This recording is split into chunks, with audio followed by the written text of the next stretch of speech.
Ce sera fait sur la base du volontariat. Et aujourd'hui, nous avons deux correspondances. Il y a d'abord un message porté du secrétaire général du ministre à tous les responsables des services centraux, les invitant à une réunion, à prendre part à une réunion, examen du projet de décret rendant la vaccination préventive obligatoire au Cameroun. Mais avant d'entrer en studio, il y a un autre communiqué, le communiqué du ministre, qui cette fois-ci s'adresse à cible le délégué régional de la santé publique pour le centre. Il revient sur la sortie du Premier ministre. Le Premier ministre a fait clairement savoir que le vaccin n'était pas obligatoire. Comment comprendre cette façon de faire dans notre gouvernement? C'est Jean-Louis Tout. Je voudrais rentrer d'abord dans la structure de l'exécutif de notre pays. Notre exécutif est constitué de deux organes. L'organe présidentiel, qui est incarné par le président de la République, chef de l'État, et l'organe gouvernemental qui a à sa tête le Premier ministre. Ce n'est pas au hasard. Et quand nous prenons les dispositions constitutionnelles à partir de l'article 11 de notre Constitution, il ressort que le Premier ministre applique la politique définie par le président de la République. Et à partir de là, on se rend bien compte qu'avec l'avènement de cette pandémie, le président de la République a instruit, bien entendu, le Premier ministre, chef du gouvernement, de prendre toutes les mesures nécessaires que sur le plan technique, j'ai appelé les circulaires réglementaires, pour essayer d'endiguer cette pandémie qui a commencé à causer autant de morts. Alors que si se passe, on se rend bien compte que le gouvernement a procédé à cette lutte de trois manières, avec une première phase qui a été ouverte. D'ailleurs, avant même, dès le 17 mars, avant même que le Premier ministre ne prenne les 13 mesures, les premières 13 mesures, le président de la République a tweeté, invitant ses compatriotes à respecter les mesures barrières, les mesures gouvernementales, les prescriptions qui seront prises par le gouvernement et celles qui seront édictées par l'Organisation mondiale de la santé. Et le 17 mars, donc, il y a des premières mesures qui sont prises qui viennent en réalité contenir la lutte contre cette pandémie. Et quelques mois plus tard, on renforce ces mesures. C'est la deuxième phase avec justement la mission de détecter l'infection, de prendre en charge les personnes affectées et bien entendu de procéder au financement. C'est ce qui justifie que le 30 mars 2020, le président de la République a demandé au Premier ministre... 30 avril. Non, d'abord le 30 mars. Oui. C'est le 30 mars qui demande au Premier ministre de créer un fonds de solidarité nationale. Et c'est ce qui est fait. Et on aboutit donc après cela à la troisième phase de cette lutte qui a consisté, après la mobilisation des fonds, nous avons vu que le président de la République a procédé à des distributions, des dons matériels. On se rappelle justement de la direction avec un des chefs traditionnels qui s'était refusé de prendre ce don et qui a suscité, qui a fait enfler la polémique. Voilà, sur ces trois dimensions, on se rend bien évidemment compte que le Premier ministre est celui qui porte justement la vie de cette nation au regard des dispositions constitutionnelles. Or, la question que vous posez aujourd'hui sur la polémique démontre à quel point l'autorité du Premier ministre est de tout temps fragilisée. Parce qu'on ne peut pas imaginer qu'un chef du gouvernement, et je vous rappelle que le ministère de la Santé dépend directement de l'autorité primo-ministérielle. Il n'y a pas délégué à la présidence. Non, là, il n'y a pas, parce qu'il y a des ministères qui dépendent directement comme la défense, du président, la défense, les relations extérieures, marché public, consul et autres. Mais le ministère de la Santé dépend de l'autorité directe du président de la République. Ça veut donc dire que... Du Premier ministre. Du Premier ministre, autant pour moi. Ça veut donc dire que dès lors qu'il y a une prise de décision, celle-ci, le ministre de la Santé doit se référer à son chef, qui est le Premier ministre. Or, on voit, bien entendu, vous l'avez bien titré, une certaine cacophonie, où on voit un ministre de la Santé qui dit que le vaccin sera obligatoire, alors que le 5 mars, déjà le Premier ministre avait annoncé que la prise en charge, et dès l'arrivée des vaccins, ces vaccins ne seront pas obligatoires dans leur applicabilité. Donc ça veut tout simplement dire qu'une fois encore, l'autorité du Premier ministre a été écornée. Et je voudrais rappeler ici au ministre Manaouda Malachi qu'il ne doit pas rentrer dans les logiques de Bihichi Sam, de Amatou Toumouna. Le président de la République s'est toujours farouchement mis en opposition contre les ministres qui sapent l'autorité du Premier ministre. Donc il doit faire très attention avec cette sortie qui, à mon sens, pourrait lui être très préjudiciable pour la suite du gouvernement certainement qui arrive. Charles Dicam. Bon, je vais déjà commencer par retenir de tout ce qu'a dit mon prédécesseur en parole que la première chose déjà, c'est qu'on parlait de dons. Il n'y a jamais eu de dons. Il y a eu des dons qui nous ont été faits au Cameroun, mais quand à ce moment-là le gouvernement les distribuait à la population, ce n'est plus un don. Donc dans tout le processus que vous venez de citer, là, il n'y a pas eu de don. Sinon qu'un don de l'étranger et des pays frères et amis à l'attention du peuple camerounais. Écoutez, nous ne sommes plus à une contradiction près, ce n'est pas la première fois. Si nous devions citer tous les exemples où le Premier ministre a été pris à défaut, nous y passerions la soirée. Un fait qui est certain, c'est que déjà au niveau de la prise en charge jusqu'à présent, les populations camerounaises ont été obligées de se débrouiller toutes seules, les 3/4 du temps, pour ne pas dire la majorité du temps. Donc, moi je me dirais que c'est une tempête dans un verre d'eau. Parce que ce don encore d'1 million de vaccins qui va venir, parce que c'est un don, nous n'avons rien payé pour cela. C'est une initiative de l'OMS, une initiative mondiale, et dont bénéficient tous les pays africains notamment. Quand il va arriver, va être encore susceptible dans ce pays. Permettez-moi, mais tout ce qui est gouvernemental chez moi est sujet à caution, par habitude. J'aurais voulu qu'on prospecte, qu'on s'organise sur comment ce sera fait, mais j'anticipe plutôt sur comment ce sera mal fait. Il faudrait déjà que ces vaccins arrivent, qu'ils sont répartis comme il faut, que ceux qui ont été ciblés soient effectivement ceux-là qui en bénéficieront, que nous ne nous retrouvions pas comme pour le Chan, avec des personnalités, entre guillemets, qui ont droit de faire vacciner toute leur famille, même ceux qui ne rentrent pas dans le cadre. Donc, vraiment, je suis très sceptique. Ça commence très mal. Ça continue très mal. Il n'est pas possible que ce même ministre, qui a moins de 2 mois, je pense, a commis une bourde identique, quasiment, hein, où il y a dû y avoir un communiqué de la présidence de la République pour venir rétablir les faits. Je ne sais pas. Je pense qu'il commence à s'illustrer un peu trop par du zèle. Des tests. Exactement. Pour les voyageurs. Je pense que le costume commence à être trop serré pour lui, il faut qu'on le libère. Et là, ça commence à faire trop, et il s'agit de quelque chose de plus qu'important, c'est la santé des Camerounais.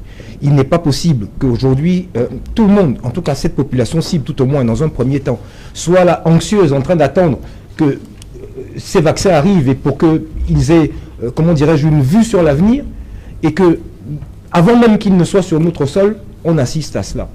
Parce que ce secrétaire général, je ne doute fort qu'il ait pu faire cette sortie sans l'aval de son patron. Si tel est le cas, là aussi son patron est à incriminer. Comme j'incrimine d'ailleurs toujours le président de la République pour tout ce qui se passe. Parce que c'est vrai, tout ce qu'a dit brillamment le docteur tout à l'heure, c'est la lettre, hein, c'est le livre. Mais nous savons où nous sommes. Hein, ils en ont toujours fait ce qu'ils voulaient.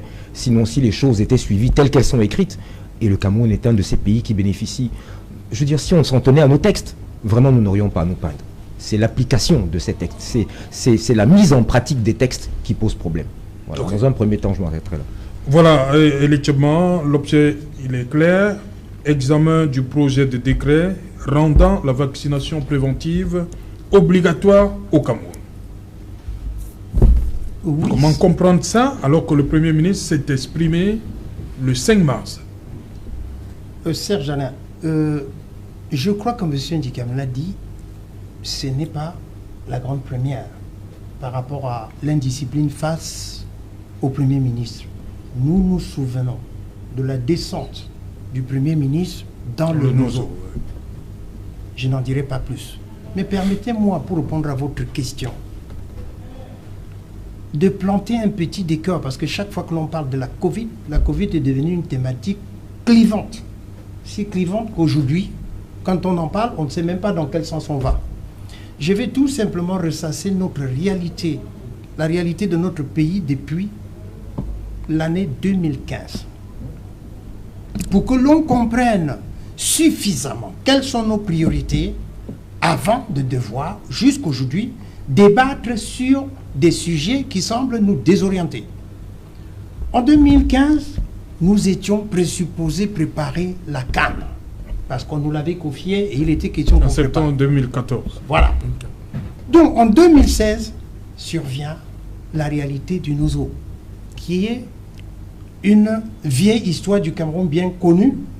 Je crois bien que les sécessionnistes au Cameroun, on en parle depuis les années, plusieurs années.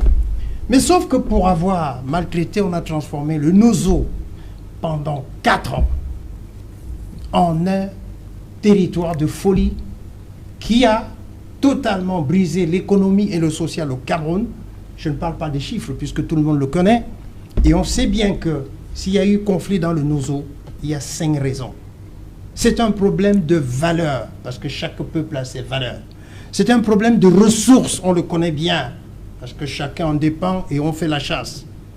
C'est un problème de facteurs impersonnels, puisqu'on a dans un gouvernement aujourd'hui des gens de cette région-là, qui pendant longtemps n'ont pas mis sur le plateau la réalité. Il y a les intérêts. Et enfin, il y a les faits que nous avons vus depuis 5 ans. Voilà le Nozo. Et pendant que cette histoire de Nozo se passait, on est revenu à tout ce qui concernait la canne, avec de l'argent mal utilisé, avec des terrains non achevés, et au passage, la canne a glissé. Et en glissant, vous vous souvenez bien que si nous parlons du Covid aujourd'hui, c'est depuis le mois de mars dernier, de 2020. Et quand Covid arrive, il fallait se battre dans tous les sens. À la suite de ce Covid-là, et on est là en train de revenir là-dessus aujourd'hui, vous avez vu comment les Camerounais ont souffert dans tous les sens.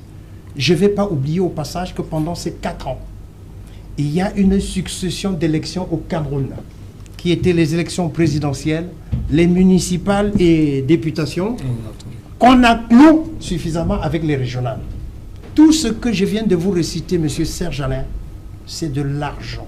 C'est beaucoup d'argent qui ont coulé et qui ont asphyxié les Camerounais pendant près de 6 ans. Et on voit aujourd'hui, on se trouve aujourd'hui dans un tissu social et économique complètement délabré. Alors, pour en revenir à la réalité, si je vous refais ce dessin, c'est pour savoir, au-delà des discussions que nous pouvons avoir aujourd'hui sur les conflits entre le Premier ministre et ses ministres, est-ce la priorité pour le Cameroun? Je ressasse ceci pour que nous puissions, au-delà de nos querelles politiques, au-delà des engueulades que nous avons chaque fois eues sur des plateaux de télévision, constater que la déliquescence de notre pays est à l'extrême et qu'on devrait aujourd'hui, et je peux vous le dire sincèrement, je me serais attendu aujourd'hui que puisqu'on nous a présenté en disant les régionales, peut-être c'était une erreur, croyait-il, mais ça semble être une issue pour le Cameroun. Mais à peine cette régionale qu'on peut prendre une bonne chose est tombée, voici les conflits qui se remettent en place, puisque au-delà de ce que vous parlez aujourd'hui du ministre, du Premier ministre et d'un ministre, il n'y a pas longtemps, quelques jours le maire, avant aujourd'hui, un maire et un sous-préfet. Un préfet. Et un préfet. C'est pareil. S'il vous plaît, arrêtons de faire que dans ce pays, l'individu soit plus fort que les institutions. Il est temps, avec toute la souffrance que ces 5 dernières années nous ont donné, que les politiques, que les hommes de la société civile, il est vraiment temps que nous oublions certaines choses. Parce que la cacophonie dont vous parlez pour le Covid, même les pays les plus grands sont dans une cacophonie totale. On parle aujourd'hui de 100 000 morts en Italie. En France, vous voyez tous les plateaux de télévision, c'est la même symphonie, c'est la même bagarre. Ça veut dire que cette histoire de Covid, nous devions, par un souci de résilience par rapport à ce qui nous arrive aujourd'hui au Cameroun, voir quelles sont nos priorités. Notre économie est si bas aujourd'hui avec le Nozo, est si bas aujourd'hui avec ce qu'on a dépensé pour le Covid, est si bas aujourd'hui avec ce qu'on a dépensé pour la canne, que la pire des maladies qui risque de nous arriver, ce sera la pauvreté et des morts en plus. D'ailleurs, s'il vous plaît, donnez-moi qu'est-ce qui peut justifier que la priorité chez nous, même si on parle au niveau mondial, soit le Covid, puisque entre les 5 ans, ce qui a tué le plus, c'est la guerre du Nozo. Ce qui a tué le plus, c'est au-delà du paludisme dont on n'en parle plus. Je crois que depuis le mois de décembre, si vous comptez le nombre de victimes sur les routes, ça a tué plus que le Covid. Je demande tout simplement à nos dirigeants d'être plus diligents et de regarder ce qui nous permette de mieux nous en sortir pour essayer d'indiquer cette situation. Ok. Martin Zan, vous avez, pour vous, cette cacophonie-là, elle tire son essence de quoi? Qu'est-ce qui se passe? Ces gens-là autour... C'est pas la première fois, comme on dit, on reconnaît plein de personnes sur le plateau. Oui, qu'est-ce qui se passe dans ce gouvernement? C'est un acte administratif. Lequel? Cet acte administratif, celui qui convoque, n'est-ce pas, celui qui rend obligatoire le vaccin de Covid-19. C'est un acte administratif qui est pris au nom du ministre, mais qui est signé par le secrétaire général. Nous devons donc nous poser la question. Est-ce que le ministre de la Santé, Dr Malachi Malaweda, ne peut pas signer?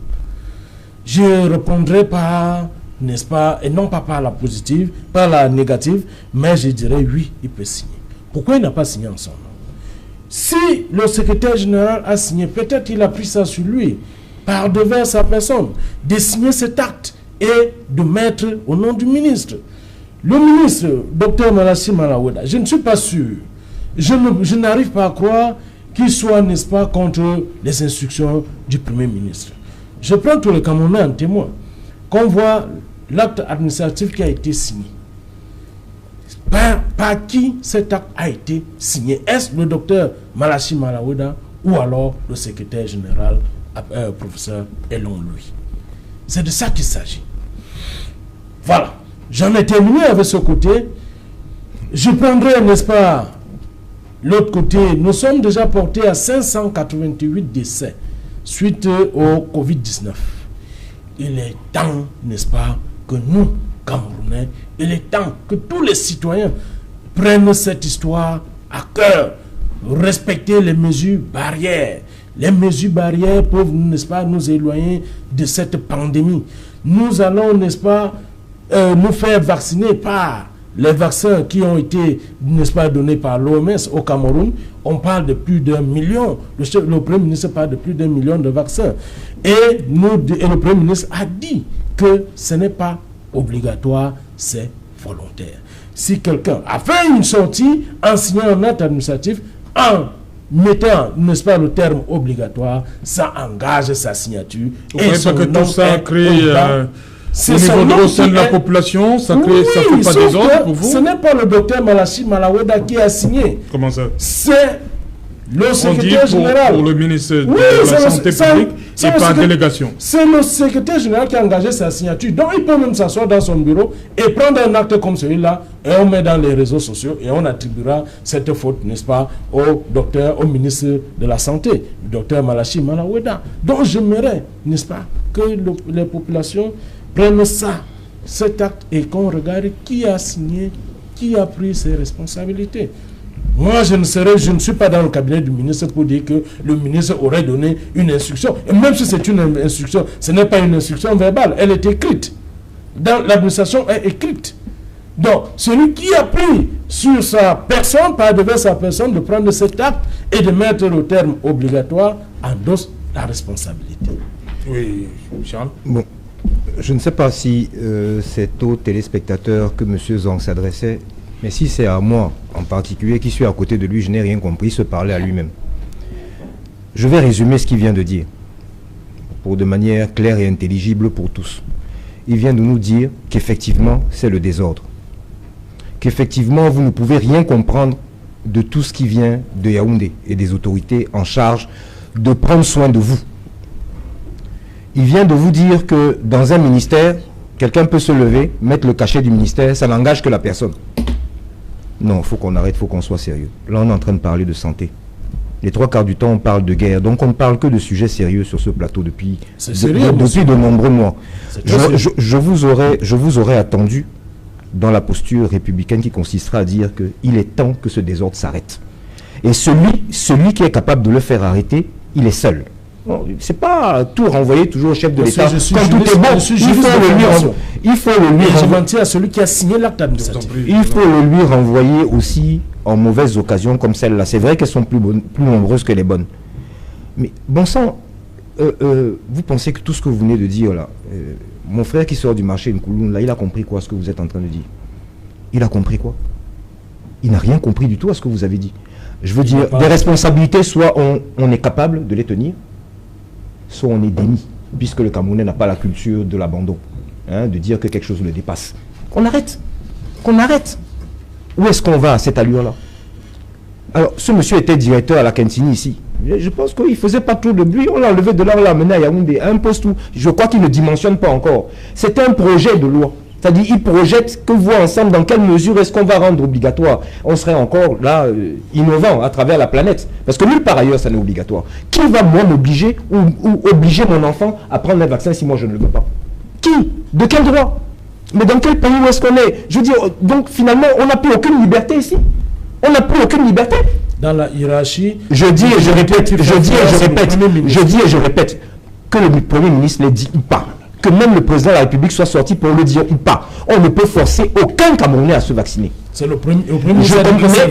Pour autant, je ne suis pas en train d'inciter mes compatriotes à ne pas aller se faire vacciner. Mais pour beaucoup, pour la majorité d'entre nous, ce sera le salut.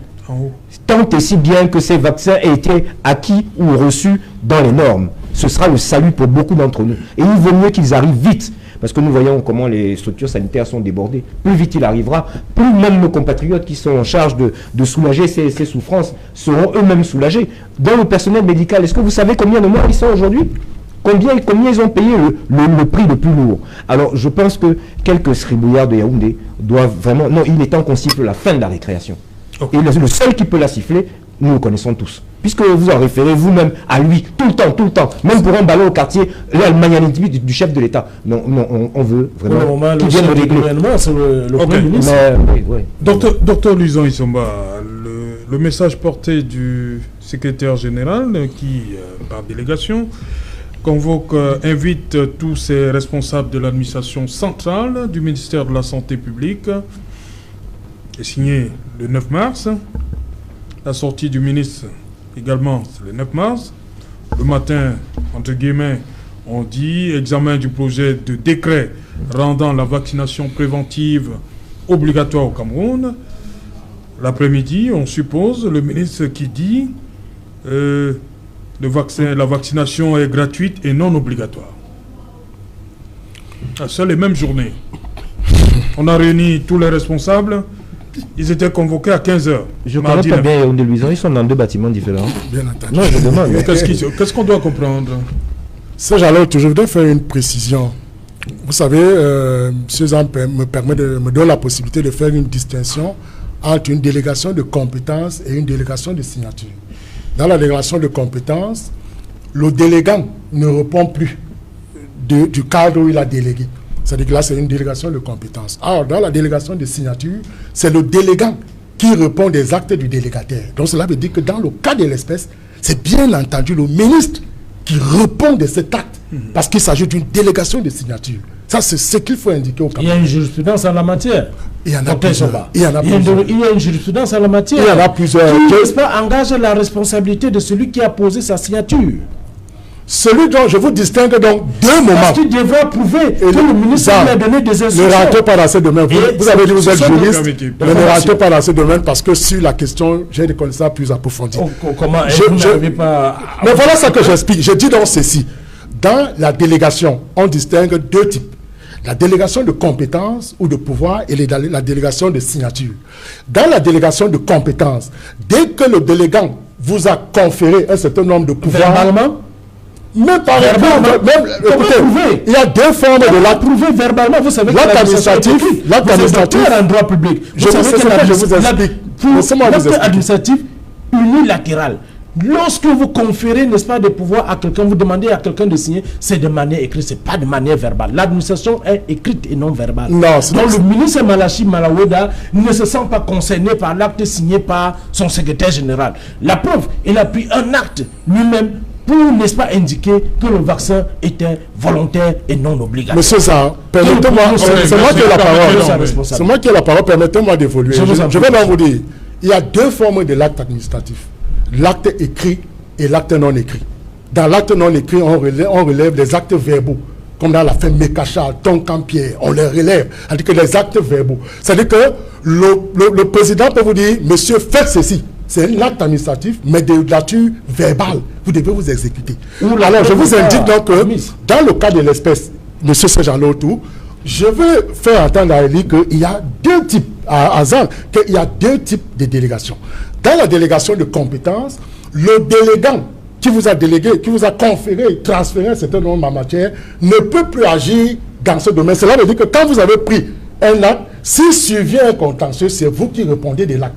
Or, dans la délégation de signature, quand le délégant a procédé a conféré la délégation au délégataire, ce qui fait que si le délégataire signe et qu'il y a un problème, c'est le délégant qui en répond. C'est le pourquoi dans cet acte, ce n'est pas le secrétaire général qui répond de cet acte, mais c'est le ministre de la Santé qui en répond. Je suis sur les aspects techniques du droit. C'est bien écrit, permettez, c'est bien écrit, pour le ministre de la Santé publique et par délégation, le secrétaire général, le problème est réglé. Professeur Ndjok, Louis Richard. Le problème est réglé. Il va falloir qu'il donne la preuve de cette délégation de signature. Terminez, docteur. Mais voilà la preuve, puisqu'on parle de délégation. La preuve est aucune preuve. Il faudrait que la preuve soit écrite. Ou alors qu'on ait un enregistrement verbal qui nous prouve que c'est le ministre qui a demandé à son secrétaire général de prendre cette Monsieur Zang, voilà déjà la preuve. On parle de délégation. C'est un cachet que l'on appose sur des documents officiels. C'est un simple cachet, docteur Lujon. Mais docteur,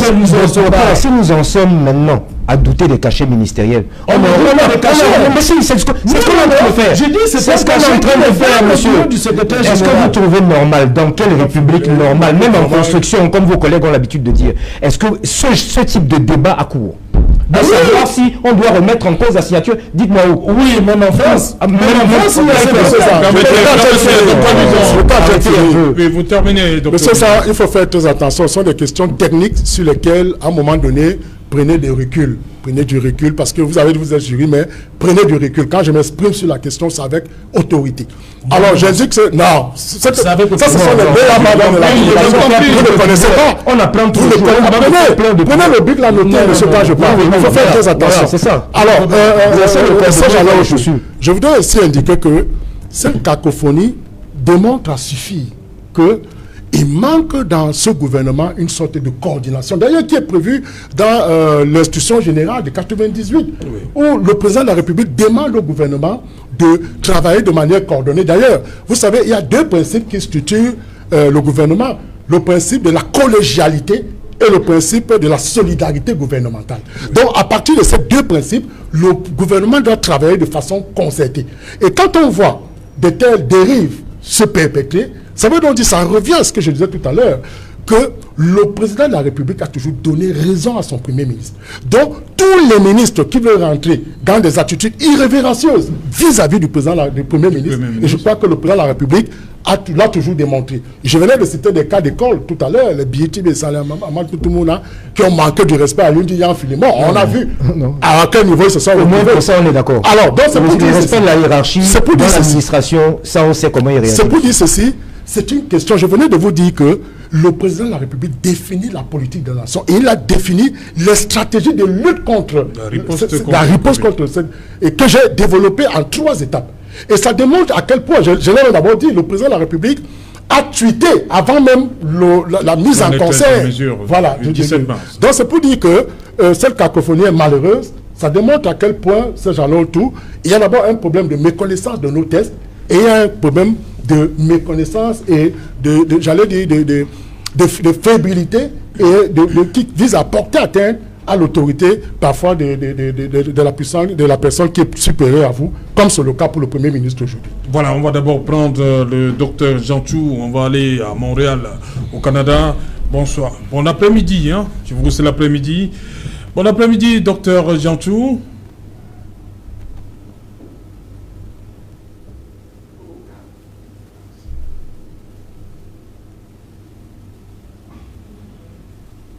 Voilà, des petits soucis avec le docteur Jantou. Le temps permettre à la technique de voir ça. Et l'équipement, vous vouliez réagir sur cet aspect? Pour réagir sur cet aspect, c'est Jalin. Le débat que nous venons d'avoir sur le plateau ne nous honore pas.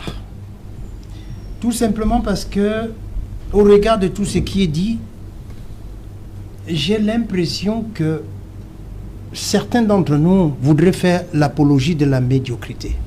C'est pas sérieux. On parle de cacophonie par rapport au titre que vous avez choisi. Et depuis le début ici, tous ensemble sur le plateau, on a convenu que cette cacophonie ne fait que se reprendre à chaque fois. Maintenant, ce qu'on pourrait dire quand on débat de ce genre de situation, c'est de constater les faits. Du fait que chaque fois, les membres d'un gouvernement prennent des attitudes qui ne sont pas en adéquation avec une logique de gouvernance normale.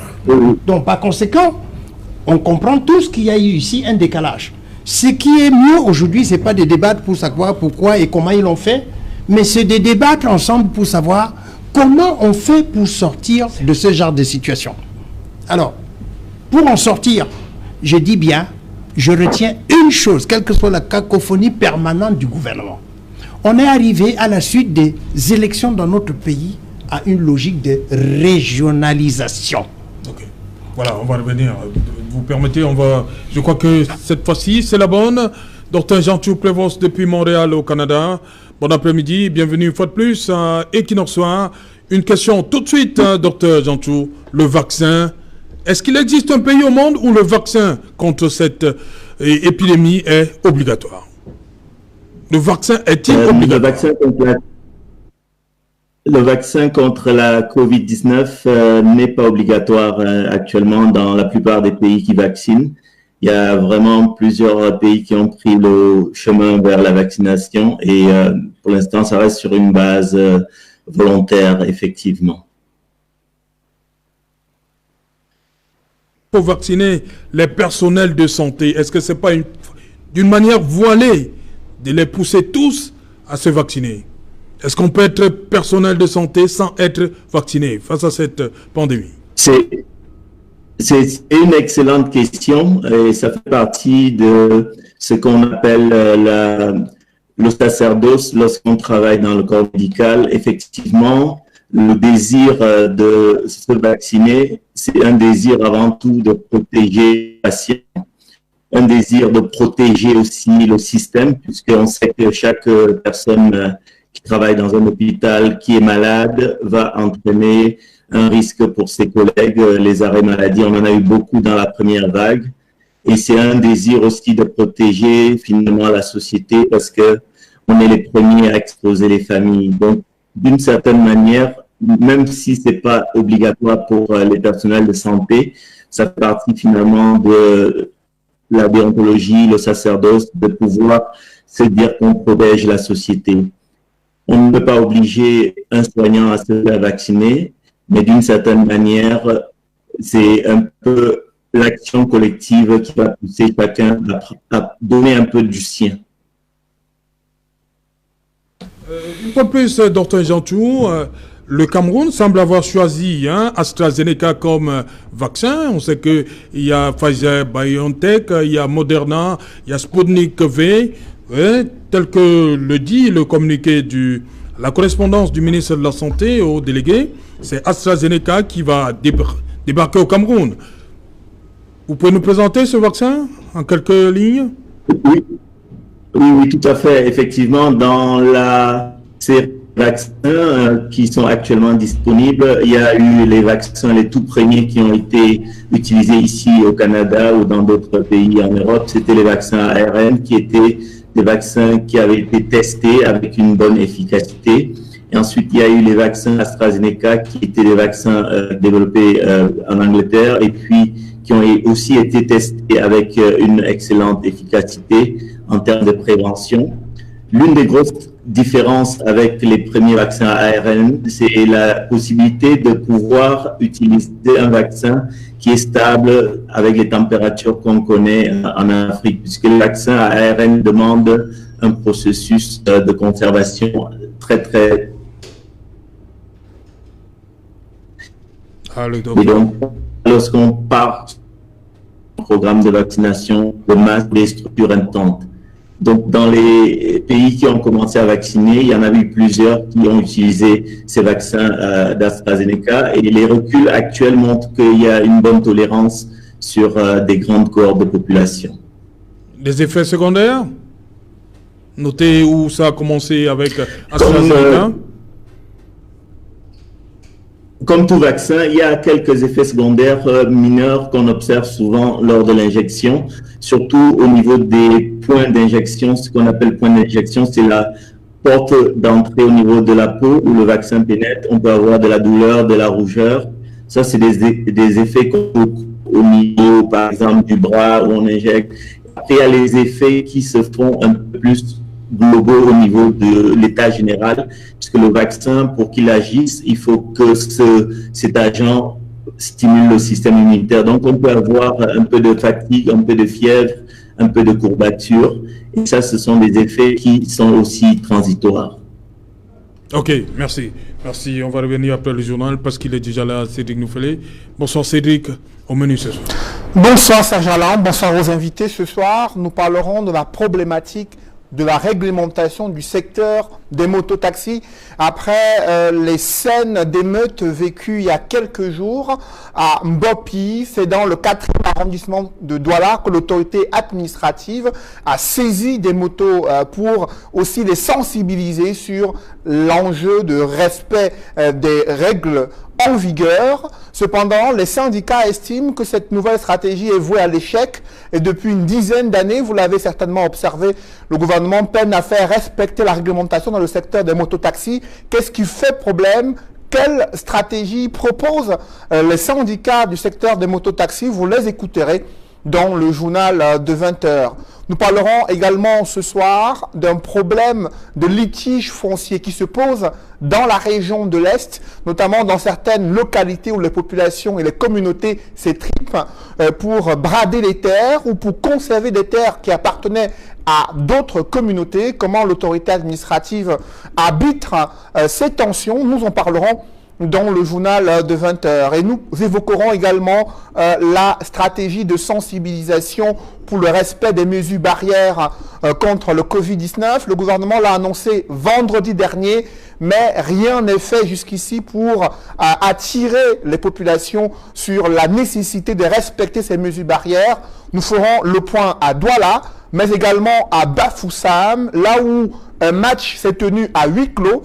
Les supporters ont été interdits d'accès au stade, mais ils se plaignent de voir que de nombreuses personnes étaient à l'intérieur et qui ont été sélectionnées dans des circonstances qui demeurent floues. Nous en parlerons ce soir. Serge Alain.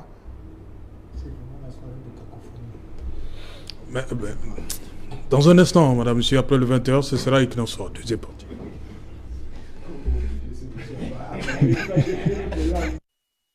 I own a small hair salon.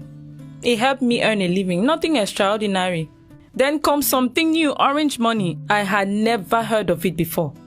I started with transfers. It was very lucrative that I locked down